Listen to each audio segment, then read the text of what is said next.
भक्ति मार्ग में बुढ़िया याद करती होंगी कृष्ण को, लेकिन यहाँ तो कहा जाता है नहीं,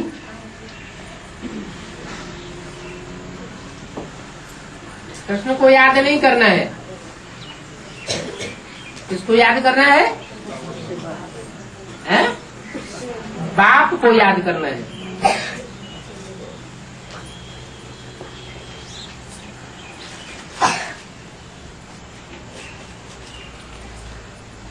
ये बुढ़ियों को, माताओं को कृष्ण की याद ज्यादा क्यों आती है?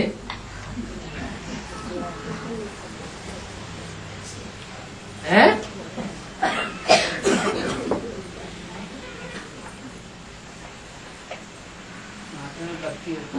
क्योंकि ब्राह्मणों की दुनिया में भी ऐसी ढेर माताएं हैं जो कृष्ण को ही भगवान समझे बैठी हैं।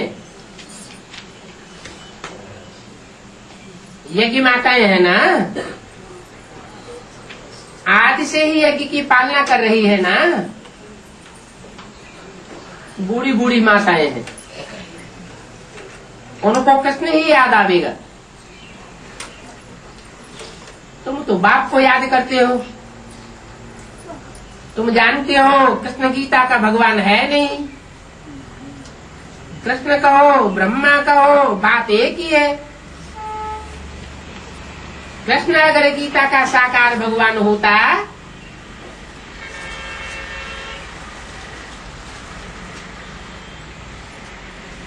तो गीता से सदगति होनी चाहिए। गीता पढ़ते पढ़ते कोई की सदगति तो हुई नहीं।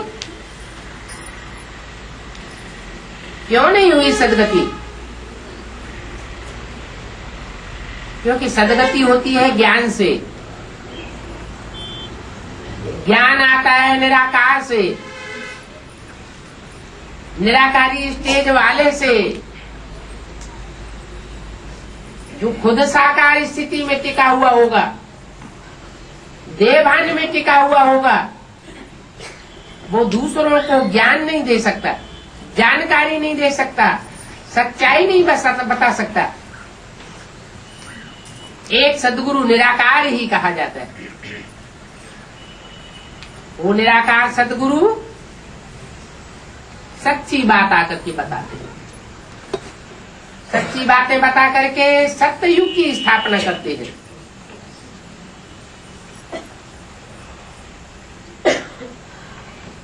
वो सदा निराकार है। हम पुरुषार्थ करके थोड़े समय के लिए नंबरवार निराकारी स्टेज धारण करते हैं।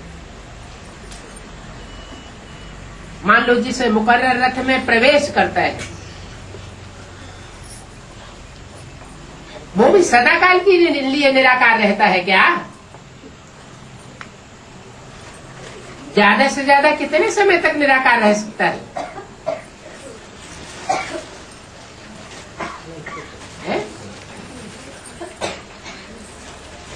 जब तक संगम युग है तब तक वो निराकारी स्टेज धारण कर सकता है। सत्युग शुरू होगा और इंद्रियों से सुख भोगना शुरू कर देंगे, और इंद्रियों से सुख भोगेंगे तो आत्मा की शक्ति क्षीण होना शुरू हो जाती है। भले ज्ञान इंद्रियों से सुख भोगते हैं तो शक्ति कम क्षीण होती है। द्वापर युग से कर्म इंद्रियों से सुख भोगते हैं तो शक्ति ज्यादा क्षीण होती है। सतयुग में कलाएं कम होती हैं, ज्ञानेंद्रियों में रमण करने के कारण। जास्ती कलाएं कम नहीं होती। पूरे 1250 वर्ष में 2 कलाएं कम होती है।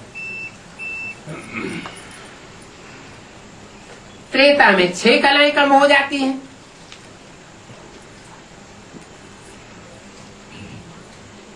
क्योंकि ज्ञानेंद्रियों से थोड़ा थोड़ा नीचे उतरने लगते हैं। और द्वापर युग में तेजी से पतन होता है।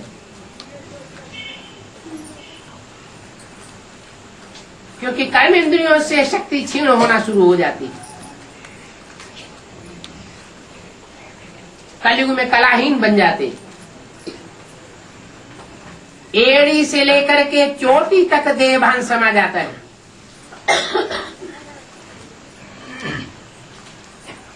अभी बाप हमको बताते हैं कि मैं आत्मा भी निराकार, निराकारी स्टेज को धारण करने वाली,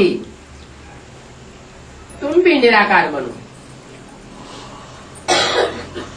निराकारी ज्योति बिंदु स्टेज में रहेंगे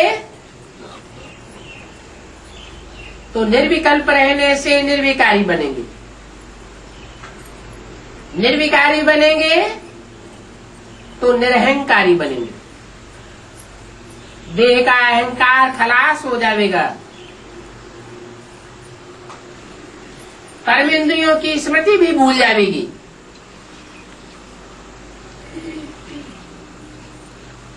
कितनी अच्छी अच्छी बातें बताता हूँ धारण करने की, फिर याद क्यों नहीं रहती? ऊंच से ऊंच पद पाना है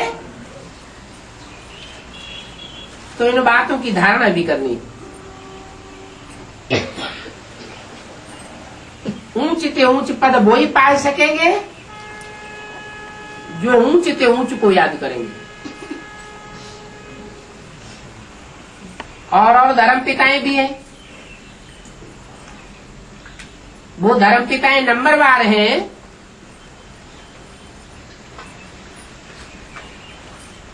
या समान ऊंचाई वाले हैं? नंबरवार।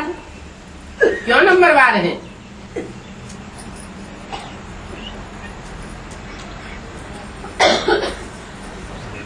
उनको नंबरवार क्यों स्टेज प्राप्त होती है? क्योंकि वो धर्म पिताएं भी सृष्टि पर भगवान बाप से ही निराकारी स्टेज प्राप्त करते हैं। कोई पहले निराकार बन जाते हैं, कोई बाद में निराकार बनते हैं।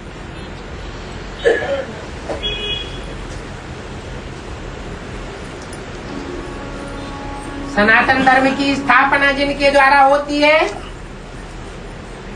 वो सनत कुमार पहले निराकारी बनते हैं, उनको कहा जाता है योगीश्वर।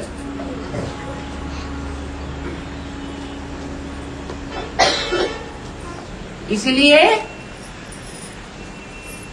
वो सारी सृष्टि का, मनुष्य सृष्टि का पिता गाया हुआ है।